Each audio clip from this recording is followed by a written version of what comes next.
जय गुरुदेव। जय गुरुदेव।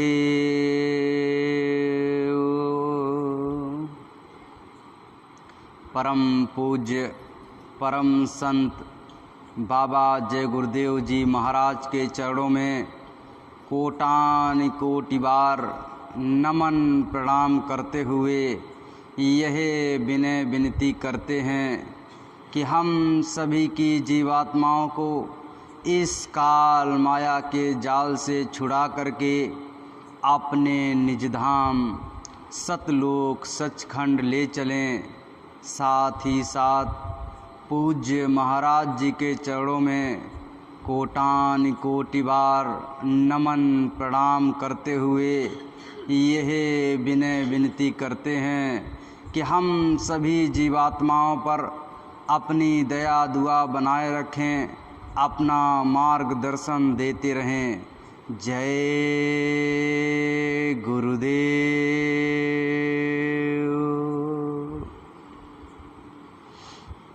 प्रेमी भाई बहनों, यह संत मत है, संत मत, और इस पर चलने के लिए समर्पण की आवश्यकता है। जब तक हमारे अंतर में समर्पण नहीं आएगा तब तक हम और आप इस संत मत पर चल नहीं सकते। ये संत मत हमें हमारी आत्मा की खोज करवाता है कि आप कौन हैं, कहाँ से आए हैं, कहाँ पर आकर के फंस गए हैं, यहाँ से निकलना कैसे है, और यहाँ से निकल करके अपने निज धाम अपने घर कैसे पहुँचेंगे। कैसे आप यहाँ पर दूसरे के देश में फंस गए, यहाँ पर मार खा रहे, दुख भोग रहे, दर्द को झेल रहे, दूसरे की गुलामी कर रहे, बार बार मर रहे, बार बार जन्म ले रहे। यहाँ से निकलना बड़ा कठिन है, मगर संत महात्मा कहते हैं अगर सही रास्ता मिल जाए तो ये जीवात्मा यहाँ से निकल सकती है। बस सही रास्ते की तो आवश्यकता है। आपने देखा होगा छोटे से छोटे व्यक्ति को बड़ा सा बड़ा व्यक्ति बनाया जा सकता है।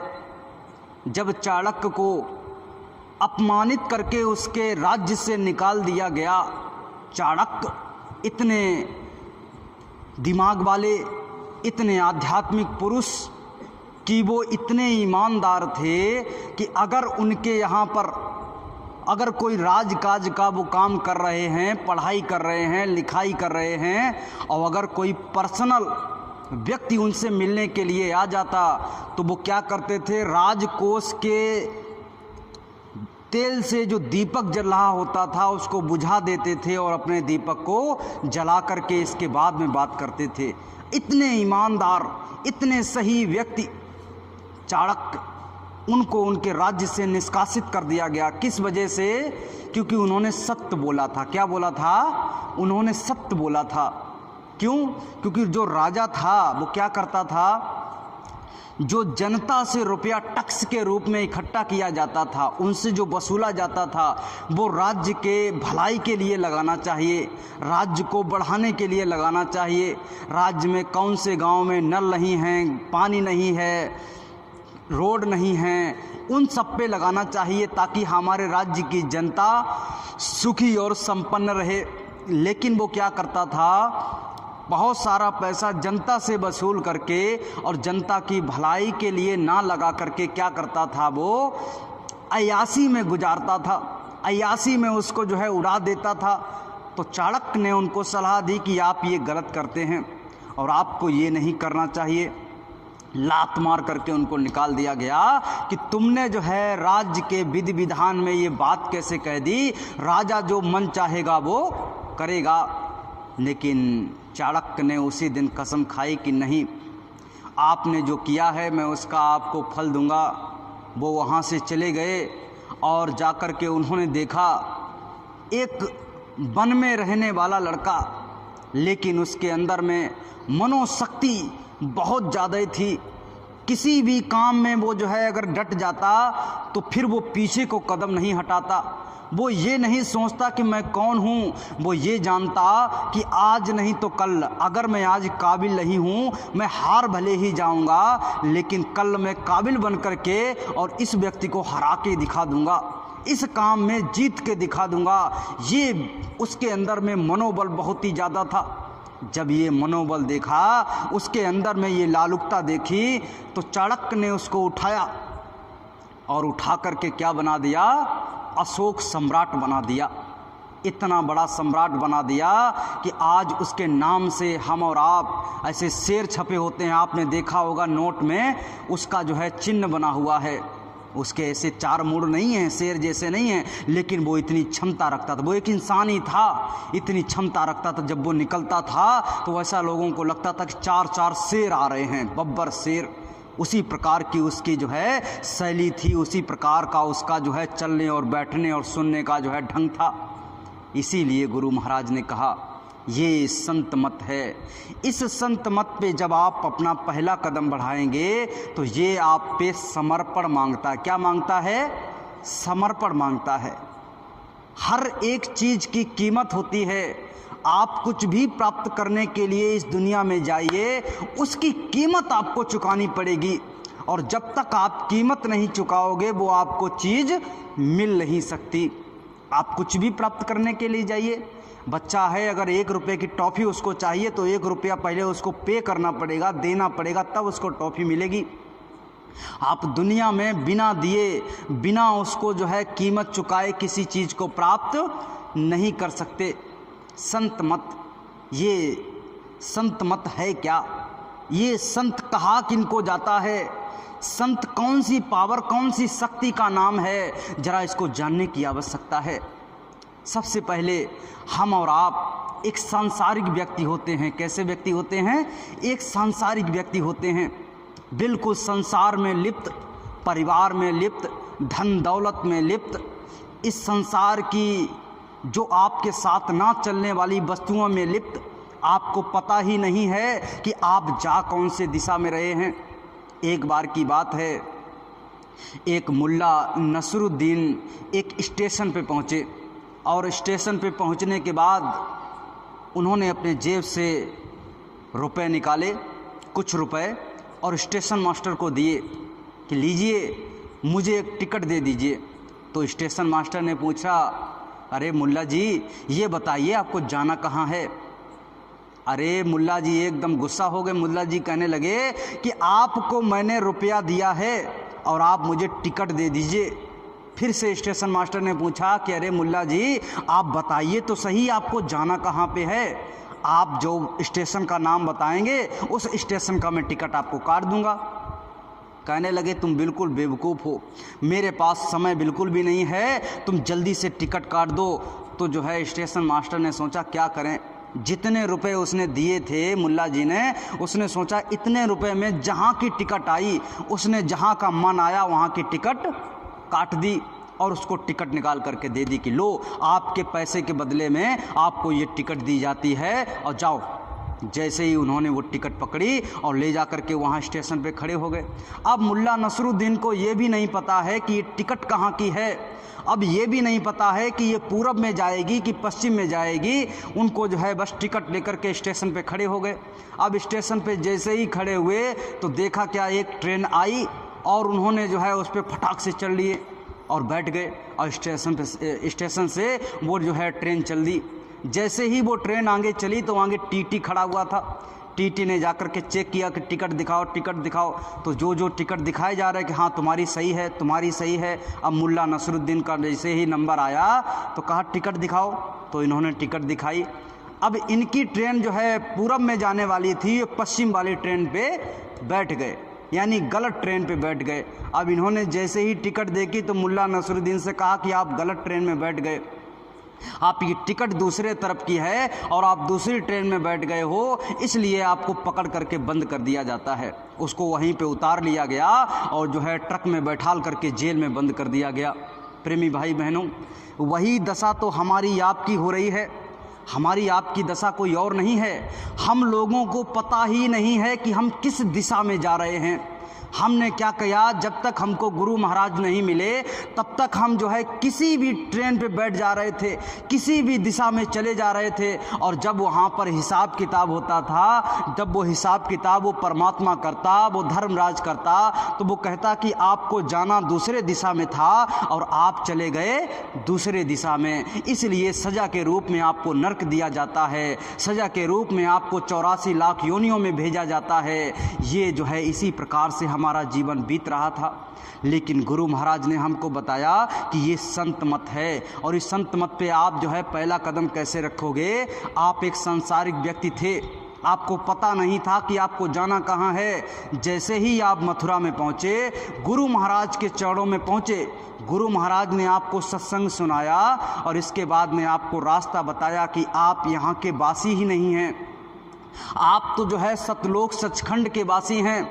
यहाँ पर आकर के पराये देश में फंस गए और आपको अपने देश, अपने घर वापस जाने की जो है ज़रूरत है।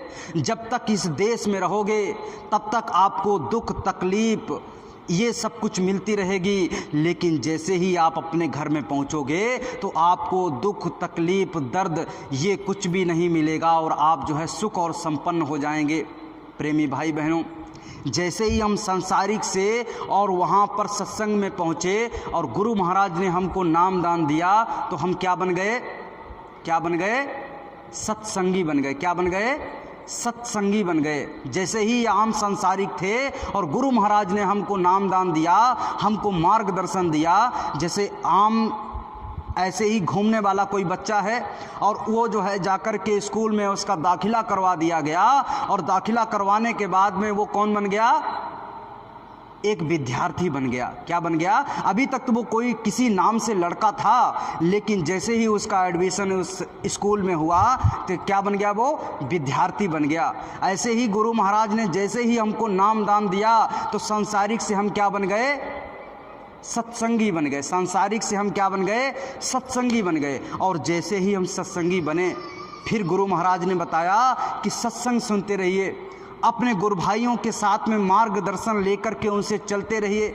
आपके आगे जो चल रहा है, आपको बार बार तो गुरु महाराज मिल नहीं सकते, बार बार तो आपको बता नहीं सकते, लेकिन अपने आगे जो गुरु भाई आपके चल रहे हैं, आपके पहले से जो गुरु भाई चल रहे हैं, ये टाट वाले हैं, ये जैकेट वाले हैं, और ये जो है आपके आगे जो चल रहे हैं, इनसे जाकर के आप मार्गदर्शन ले सकते हो कि हम कहाँ पे त्रुटि कर रहे हैं और हमें चलना कैसे है।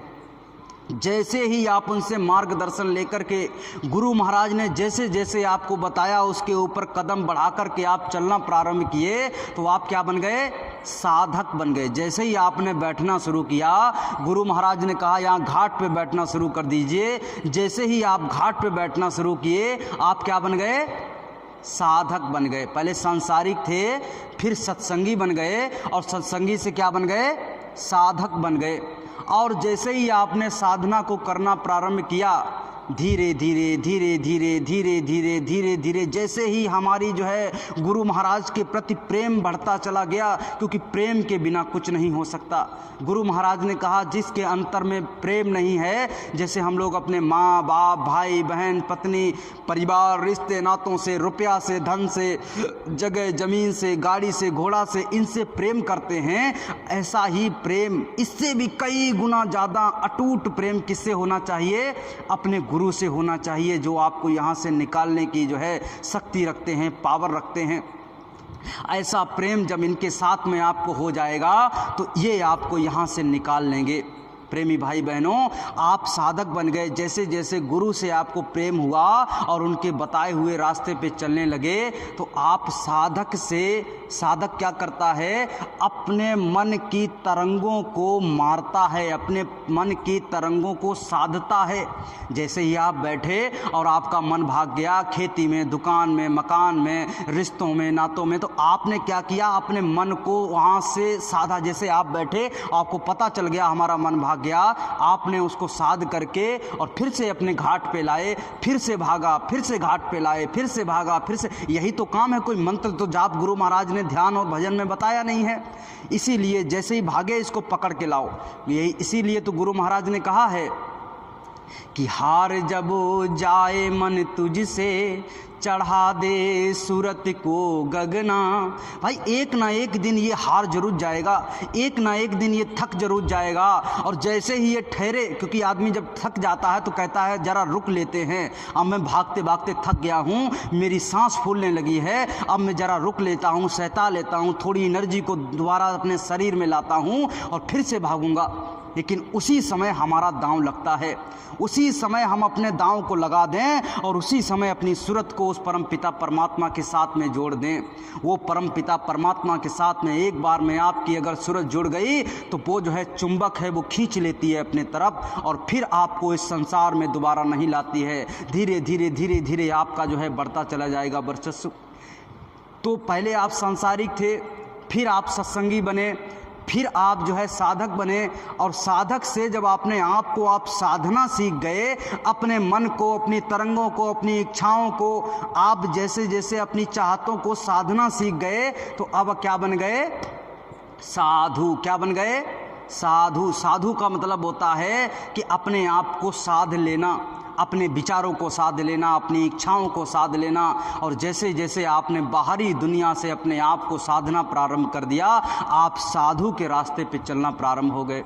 धीरे धीरे धीरे धीरे जो है चलते चले गए और उसी से जब आप उसमें भी जो है वर्चस्व प्राप्त कर लेंगे, उसमें भी आप शक्ति प्राप्त कर लेंगे, उसमें भी आप महारत हासिल कर लेंगे, तो आप जो है उसी में से कुछ लोग क्या बन जाते हैं? संत पद को प्राप्त कर जाते हैं। और गुरु महाराज ने कहा ये जो बच्चे आपको दिखाई दे रहे हैं, ये करोड़ों के करोड़ों, ये ऐसे ही नहीं चले आए, ऐसे ही नहीं भागे चले आए। ये जो भीड़ आपको दिखाई दे रही है, जो यहाँ पर आपके ऑफिस के पास में फ़ोटो लगी है और वो 1997 की है, उसमें गुरु महाराज ने बताया ये जो उसमें जो है प्रयागराज में जो फ़ोटो लगी हुई है, तो प्रयागराज में जो भीड़ है, ये भीड़ ऐसे ही नहीं चली आई। ये दृश्य आज तक किसी ने नहीं देखा कि एक साथ बैठ करके शांतपूर्ण से और कोई इतने जो है सत्संग को सुन रहा होगा और अपनी जीवात्मा के कल्याण के लिए कामना कर रहा होगा। ऐसा दृश्य कभी ना देखा है और ना कोई कभी देख पाएगा। ये बाबा जय गुरुदेव जी ने ये करके दिखाया है। गुरु महाराज ने कहा ये जो बच्चे भागे चले आए, दौड़े चले आए, इनको ये भी नहीं पता कि मुझे रोटी मिलेगी, ये भी नहीं पता मैं कहाँ रहूँगा, लेकिन गुरु के प्यार में ये चले आए। ये ऐसे ही नहीं चले आए, इनको कुछ न कुछ मिला है और इनको मालूम है कि हमारी जीवात्मा का कल्याण हो सकता है। इनको अपने गुरु से प्रेम है और जिसको अपने गुरु से प्रेम होता है वो भागता चला आता है, दौड़ता चला आता है। प्रेमी भाई बहनों, ये है समर्पण का रास्ता, ये है साधुता का रास्ता। जो आपको ये संत मत मिला है, इस पे अगर आप चलोगे तो आप एक संसारिक से और एक संत जो है बन सकते हैं। आपको गुरु महाराज ने कहा कि रंग बिरंगे कपड़े नहीं पहनने हैं, कोई दाढ़ी मूछ नहीं बढ़ानी है, कोई आपको जो है भेष नहीं बदलना है। आम जिंदगी में जैसे लोग रहते हैं उसी प्रकार से आप रहिए, लेकिन आपके अंदर में जो चल रहा है वो जो है अलग होगा। जैसे गुरु महाराज ने, नानक जी ने कहा है, गुरु नानक जी ने कहा है, मन मर्या तन बस में कीन्हा, हुआ भरम सब दूर, ऊपर से कछु दीखत नाही, अंदर चमके नूर। उन्होंने कहा कि जिसने अपने मन को मार लिया, मारने का मतलब ऐसे करके ख़त्म नहीं कर दिया, मारने का मतलब इस दुनिया से, इन दुनिया की इच्छाओं से, लोलुपता से अपने मन को जिसने मार लिया, तो जिसने अपने मन को मार लिया वो इस संसार से अलग हो जाता है। और ऊपर से तो आपको इंसान ही नज़र आएगा, ऊपर से आपके जैसे ही काम करेगा, आपके जैसे ही कपड़े पहनेगा, आपके जैसे ही बोलेगा, खाएगा, पिएगा, रहेगा, लेकिन उसके अंतर में जो है वो नूर चमकता है, उसके अंतर में वो शक्ति जाग गई है, उसके अंतर में वो दीपक जाग गया है, जल गया है, जिसकी वजह से जो अंधेरा उसके अंतःकरण में विराजमान था, जिस अंधेरे में लोग ईर्ष्या में, द्वेष में, निंदा में, चुगली में, एक दूसरे की बेईमानी में, इसमें लोग बहक जाते हैं, वो अंधेरा जो था, जैसे ही ये ज्ञान रूपी दीपक जला, वो अंधेरा इसका भाग गया और वो जो है साधुता के रास्ते पे चलना प्रारंभ हो गया। प्रेमी भाई बहनों, इसी प्रकार से तो गुरु महाराज ने हमको और आपको वो रास्ता दे दिया है कि आप इस पे चल कर के अपने अंतर में जो वो अंधेरा है उस अंधेरे को छांट सकते हो, खत्म कर सकते हो, अपने अंतर में वो दीपक जला सकते हो। और जैसे ही आपके अंदर में वो दीपक जलेगा, वो ज्ञान रूपी दीपक जैसे ही जलेगा, तो ये अज्ञानता रूपी जो संसार में हम भटक रहे हैं, जिन इच्छाओं की कोशिश कर रहे हैं, गुरु महाराज ने कहा चाह गई चिंता मिटी मनुआ बेपरवाह, जिनको कछु नहीं चाहिए सो साहन पत साह। चाह गई, सबसे बड़ी चीज़ है चाह। हम लोग दुनिया भर में क्या है, ये प्राप्त हो जाए, वो प्राप्त हो जाए, ये कर लूँ, वो कर लूँ, ये दुनिया भर की इच्छाएं हमारी जो है इस दुनिया में जो है विचर रही हैं। और जैसे ही ये इच्छाएं हमारी जो है हम समेटना प्रारंभ करते हैं, तो हम चिंता से दूर होना प्रारंभ करते हैं। और हमारे यहाँ कहा जाता है चिंता चिता के समान होती है, अच्छे खासे व्यक्ति को जला करके खाक कर देती है, ये होती है चिंता। और चिंता से बचने का रास्ता है कि जो आपने चाहते हैं इस दुनिया में बना रखी हैं उनको समेट लीजिए। और जैसे ही आपने चाहतों को समेटा, आप चिंताओं से दूर हुए, और जैसे ही चिंताओं से दूर हुए प्रेमी भाई बहनों, वैसे ही क्या हो गया, गुरु महाराज ने कहा चाह गई चिंता मिटी मनुआ बेपरवाह। ये तो कहीं भी भागता है, इसको आप अगर सही जगह पे लगा दोगे तो ये सही रास्ते पे चलना प्रारंभ हो जाएगा।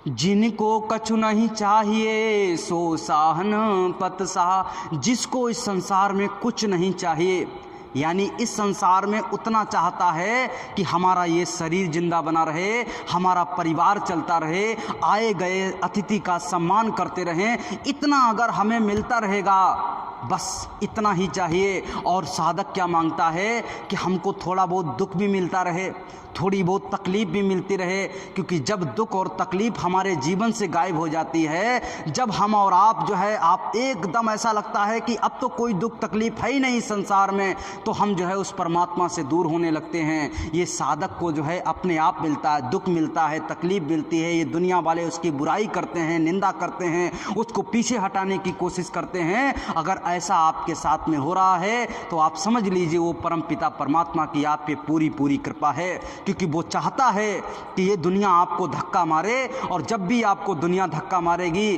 तो आदमी किसको याद करता है? जब ये दुनिया धक्का मारती है तो आदमी किसको याद करता है? उस परमपिता परमात्मा को। फिर कोई नहीं दिखाई पड़ता, फिर क्या कहता है आदमी, हे परमात्मा तू ही है, तू ही मुझे बचा सकता है। और जब तक ये दुनिया आपको अपनी तरफ खींचती है, आपके रिश्ते नाते रुपया पैसा सब कुछ एकदम धुआंधार आ रहा, सब आपकी बड़ाई कर रहे, चारों तरफ आपका यश फैल रहा, चारों तरफ आपका जय जयकार हो रहा, तो आप दुनिया की तरफ भागना, फिर परमात्मा की तरफ नहीं भागते हो, फिर दुनिया की तरफ भागना शुरू करता। अच्छा ये भी अपने हैं, अच्छा ये भी अपने हैं, एकदम उनकी तरफ। और जब ये दुनिया धक्का मारती है तो फिर आप परमात्मा की तरफ भागते हैं। ये जो है जो साधक होते हैं, ये जो गुरु महाराज की अगर आप पे ऊपर दया दुआ है तो आपको दुख तकलीफ ईर्ष्या द्वेष वाले लोग आपके आसपास में होंगे और आपको आगे बढ़ाने के लिए वो आपको धक्का मार रहे हैं, आपको आगे बढ़ाने की कोशिश कर रहे हैं। प्रेमी भाई बहनों, ये हमको और आपको गुरु महाराज ने एक रास्ता बता दिया है, और ये रास्ता हमको कहाँ ले जाएगा? अपने सतलोक सचखंड यानी अपने आपके घर में ले जाएगा। अपने आप कौन है? यानी ये जो शरीर है ये हम थोड़ी हैं, इसके अंदर जो जीव आत्मा बैठी हुई है ये हम हैं। और इसके दर्शन करने के लिए सबसे पहले तो आपको ये स्थूल शरीर छोड़ना पड़ेगा। स्थूल शरीर छोड़ने के बाद में आप लिंग शरीर में आ जाएंगे, और यही एक जो है मनुष्य मंदिर है, इसमें बैठ करके साधना के द्वारा आप स्थूल शरीर को छोड़ेंगे, फिर आप लिंग शरीर को छोड़ेंगे, फिर आप सूक्ष्म शरीर को छोड़ेंगे, फिर आप कारण शरीर को छोड़ेंगे, तब जाकर के कहीं आप अपने आप के दर्शन कर पाएंगे। अभी तक तो हम अपने दर्शन कर ही नहीं पाते। अपना शीशा देखते हैं, अपने आप को देखते हैं, बड़े खुश होते हैं कि अच्छा अच्छा हम ये हैं, मेरा रंग है, मेरा रूप है, मेरा ये है, मेरा वो है। लेकिन प्रेमी भाई बहनों, आपको समझना पड़ेगा, ये जो आप रंग रूप देख रहे हैं, ये जो चीज़ें देख रहे हैं, ये हम नहीं हैं। हम कौन हैं? जब आप ये चारों कपड़े उतार दोगे तब आप अपने आप से मिल पाओगे। और जब आप अपने आप से मिलोगे तब आप देखोगे, गुरु महाराज ने अपने सत्संग के वचनों में सुनाया कि हे प्रेमी भाई बहनों, तुमको ये लगता है इस संसार में कि हम मोटे हैं, कोई कहता हम नाटे हैं, कोई कहता हम काले हैं, कोई कहता हम गोरे हैं। अरे तुमसे सुंदर इस संसार में कोई है ही नहीं। और जब तुमसे बात हो रही है, तुम्हारी बात हो रही है, यानी तुम्हारी जीव आत्मा की बात हो रही है। और ये जीव आत्मा इतनी सुंदर है, इतनी सुशील है कि ये अपने आप को जब देखती है चारों शरीर को त्यागने के बाद में, तो ये कहती है कि हमसे सुंदर वास्तविक रूप में इस संसार में, इस दुनिया में, इस तीनों लोकों में क्या कहीं भी नहीं है। ये हंस स्वरूप है, इतनी सुंदर, इसके अंदर में 16 सूर्यों का प्रकाश निकल रहा, इतनी शक्ति, इतनी पावर लेकर के ये जीव आत्मा बैठी है। और गुरु महाराज कहते हैं यहाँ पर कीड़े की माफिक तुम और आप कहाँ घूम रहे हैं? नाली में, नाली के कीड़े बन चुके हो और उसी में बीज बीज कर रहे हो, सोच रहे हो कि यहीं पे सारा सुख है। एक बार की बात है, एक रास्ते से जो है नारद जी जा रहे थे। नारद जी ने देखा 4 जो सुअर थे, सुअर वो जो है गंदे नाले में जो है विष्ठा खा रहे थे, उसी में लौट रहे थे। ऊपर से नारद जी निकले, उन्होंने कहा ये जीव बेचारे, ये आत्माएं बेचारी कितनी सुंदर सुगम रहने वाली वहाँ की, लेकिन आज यहाँ पर आकर के देखो सुअर बन गई और कीचड़ में जो है बदबूदार चीज़ों को खा रही। इनको जरा स्वर्ग के दर्शन करा दिए जाएं। नारद जी गए उनके पास में, सूरों के पास में गए और जाकर के कहा कि हे सूरों, तुम यहाँ क्या कर रहे? अरे कि नारद जी आप जानते नहीं हो, यहाँ पर आराम से जो है गंदे नाले में लौट रहे और आराम से ये देखो हमारा आसपास भोजन है, इसको कर रहे, मज़े ले रहे। उन्होंने कहा अच्छा तो ऐसा करो, यहाँ से जो है चलो हम तुम्हें ले चलते हैं। कहाँ ले चलते हैं? स्वर्ग ले चलते हैं। अच्छा स्वर्ग ले चलोगे? स्वर्ग में क्या है? तो कहा स्वर्ग में देखो इत्र की नदियाँ बह रही, स्वर्ग में दूध की नदियाँ बह रही, स्वर्ग में आपको विविध प्रकार के जो है भोग भोगने के लिए मिलेंगे, विविध प्रकार से ऐसे महल मिलेंगे। तो कहा अच्छा कि हम चलने के लिए तो तैयार हैं, लेकिन नारद जी एक बात बताइए, वहाँ पर ऐसा गंदा नाला है क्या?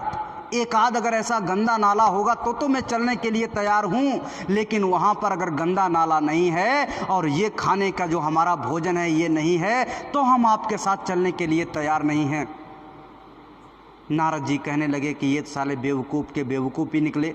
अरे इनको हम वहाँ पर बता रहे कि इत्र की नदियाँ बह रही, वहाँ पर हम बता रहे कि दूध की नदियाँ बह रही, वहाँ पर हम बता रहे कि वहाँ बैठोगे तो गलीचों पे बैठोगे, इतने बढ़िया बढ़िया गद्दे बिछे हुए हैं, इतनी बढ़िया बढ़िया पार्क बने हुए हैं, उसी में खेलना कूदना बैठना। लेकिन ये जो है गंदे नाले की जो है ख्वाहिश रखे हुए हैं कि ऐसा गंदा नाला मिलेगा और ऐसा ही भोजन मिलेगा तो हम आपके साथ चलने के लिए तैयार हैं।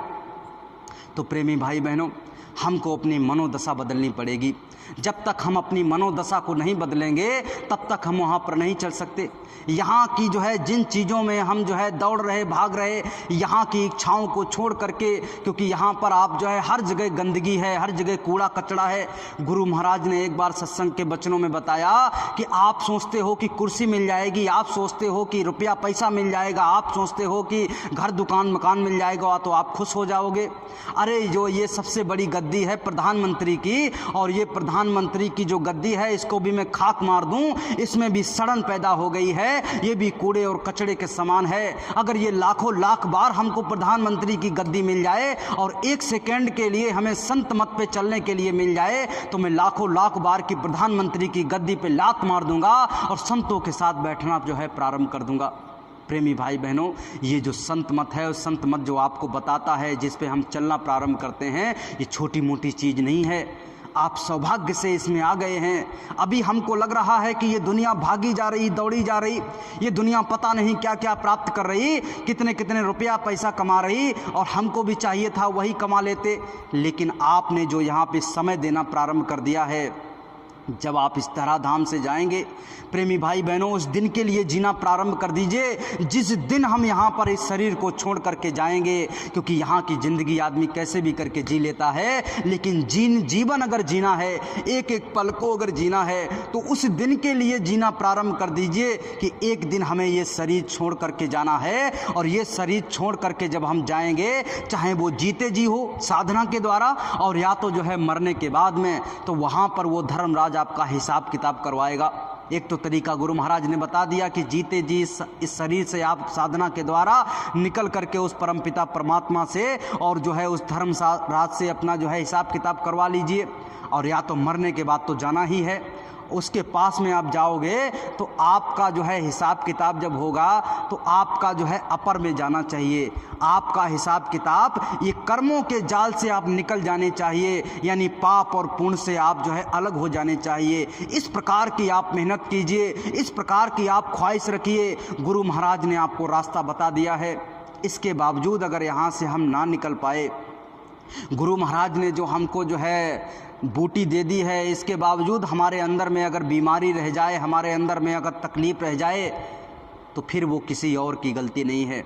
आज जिस भी समस्या में हम फंसे हुए हैं और कल भी जिस भी समस्या में हम फंसे होंगे, उसके जिम्मेदार हम स्वयं होंगे। ऐसा कुछ ना कुछ जो है सिस्टम बना होगा जिसकी वजह से आज हम उस समस्या में फंस गए। तो आज अगर हम जिम्मेदारी ले लेंगे कि भैया हमसे ही कोई गलती हुई, तो कल आपके अंदर से जो है वो गलतियां निकलना प्रारंभ हो जाएंगी। वो जो आपके अंदर में विकारता आ गई है, वो विकारता जैसे ही निकलेगी तो आप शुद्ध और निर्मल हो जाएंगे। और जैसे ही आप शुद्ध और निर्मल होंगे, उस परमात्मा के आप करीब होने लगेंगे। वो परमात्मा, गुरु महाराज ने कहा, जिस समय से हमने आपको नाम दान दिया, उसी समय से हम आपके चित्त में अंदर में विराजमान हो गए। लेकिन वो दिखाई क्यों नहीं पड़ रहे, उनके दर्शन क्यों नहीं हो पा रहे? क्योंकि हमारे अंतःकरण में क्या भरा पड़ा है? कालिक भरी पड़ी है, कूड़ा कचड़े के पहाड़ भरे पड़े हैं।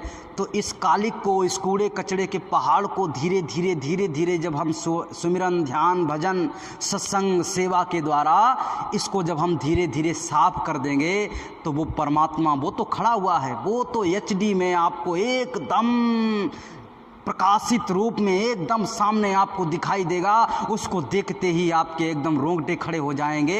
ऐसा लगेगा कि दुनिया की सारी सुख संपन्नता इसी में छुपी हुई थी और हम इस संसार में कहाँ छुपे हुए थे। प्रेमी भाई बहनों, वो परमात्मा हमेशा हमेशा आपके लिए खड़ा हुआ है। हमको भी उस परमात्मा को प्राप्त करने के लिए कदम दर कदम बढ़ाते चले जाना है। अगर हम उस परमात्मा को प्राप्त करने के लिए कदम नहीं बढ़ाएंगे तो परमात्मा जो है हमसे रूठ जाएगा और फिर हम रोते बिलखते चिल्लाते दर्द के मारे कराते रह जाएंगे और कोई भी हमारा सहारा देने वाला नहीं मिलेगा। इसलिए प्रेमी भाई बहनों, वो परमात्मा को प्राप्त करने के लिए, अपने घर जाने के लिए, अपने कर्मों की सफाई करवाने के लिए नित्य प्रति सेवा, सत्संग, सुमिरन, ध्यान, भजन, ये हमारे अंदर में होना चाहिए। जब ये नियम बन जाएगा तो आपके अंतःकरण से, आपके अंदर से गंदगी साफ होना प्रारंभ हो जाएगी और आप अपने घर जो है चलने के लिए एकदम तैयार हो जाएंगे। इन्हीं शब्दों के साथ में अपनी वाणी को विराम दे रहे। अगर कहने सुनने में कोई अनुचित शब्द निकल गया हो, कोई कहने में त्रुटि हो गई हो, तो उसको माफ़ कर दीजिएगा। लेकिन ये सारी वचनवाणियाँ सब गुरु महाराज की वचनवाणियाँ हैं। सब आपको गुरु महाराज ने ये सब वाणियों को याद किया गया है, संत महात्माओं की वचनवाणियाँ हैं। इन शब्दों को धीरे धीरे करके अपने अंतःकरण में जो है आप लाइए और इसको अमल में ला करके इस पे चलने की आवश्यकता है, तभी हमारी जीवात्मा का कल्याण होगा। बोलिए जय गुरुदेव। अब सभी प्रेमी भाई बहन एक साथ में सामूहिक आरती करेंगे। विनय करूं मैं धो कर जोरे, सतगुरु द्वारे तुम्हारे, बिन घृत दीप आरती साजूं, दो अखियन मझधारे, भाव सहित नित बैठी झरोखे, जो हत प्रियतम प्यारे, पग धुन सुनाहु श्रावण ही ये अपने, मन के काज विसारे, जागी सुरत पियत चरणामृत, पियते पियते हुई न्यारी, घंटा शंख मृदंग सारंगी, बंसी बीन सुनारी। जय गुरुदेव जी की आरती करते, गावत जय जयकारे, विनय करूं मैं दो कर जोरे, सतगुरु द्वारे तुम्हारे, मालिक द्वारे तुम्हारे, दाता द्वारे तुम्हारे, समर्थ द्वारे तुम्हारे। जय गुरुदेव। बाबा जय गुरुदेव जी महाराज का कहना है, क्या खाने से होगी भलाई, अब भी संभल ना पाओगे। पूज्य महाराज जी की प्रार्थना, हाथ जोड़कर विनय हमारी।